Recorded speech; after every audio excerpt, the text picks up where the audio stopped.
Silvia Juarez is finally living in a place she can call home.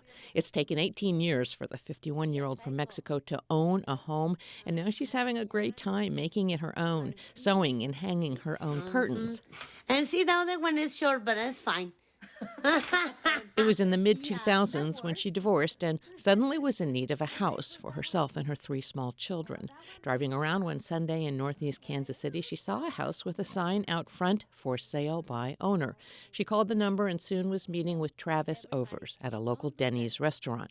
She'd only seen the inside of the house by peering through the windows, and she had some questions, but he wasn't interested in hearing them. He told me, "Do you want a house?" I said, "Well, you have to decide now because I got more people, they want the house." Overs told her she'd need to sign a contract and give him an $8,000 down payment that day. She told him she wanted to get a cashier's check. But he don't want it. He want the cash. Yeah, 20s and 10s. Yes. Juarez didn't have authorization to live in the U.S. at the time, and she was worried about being turned over to the immigration authorities, so she did not seek legal advice. We signed it. He gave me the key. We opened the house, cleaned the house a little bit, and we put all the stuff inside. Several months later, law enforcement officers knocked on the door with an order to evict Juarez for non-payment of rent. She was confused, thinking she'd bought the house that day at Denny's. Contracts for deed are kind of like the buy here, pay here car lots of the real estate business. Lance Lowenstein is an attorney in northeast Kansas City. He says he sees a case like Juarez's almost every week. They exist to allow people that don't have access to traditional banking, either because of their credit history or their job status.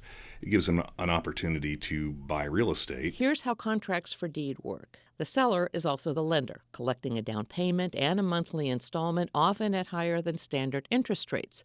The buyer is typically responsible for taxes and insurance for all the improvements and repairs. But here's the kicker.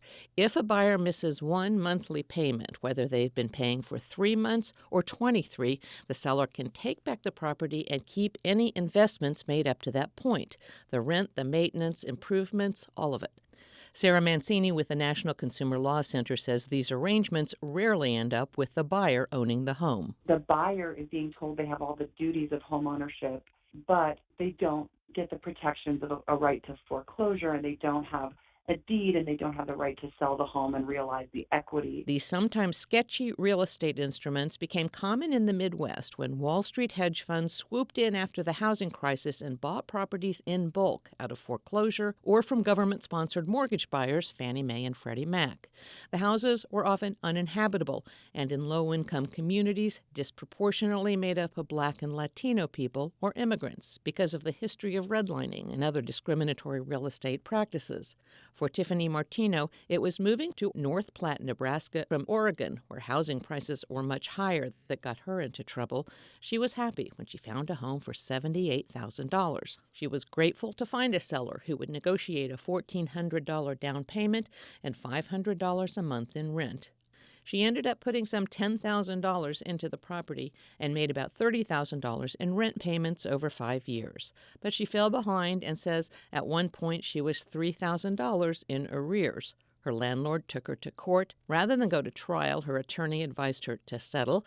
The owner would not demand her back rent, but she walked away from the house and everything she'd put into it. It was actually pretty much of a letdown. All the money I had dumped in there, I don't get that either back. It pretty much devastated me, really. Contracts for deed can be useful for people without access to more traditional lending options, but consumer advocates, experts, and lawyers agree that greater regulations needed to protect vulnerable buyers from sellers out to exploit them.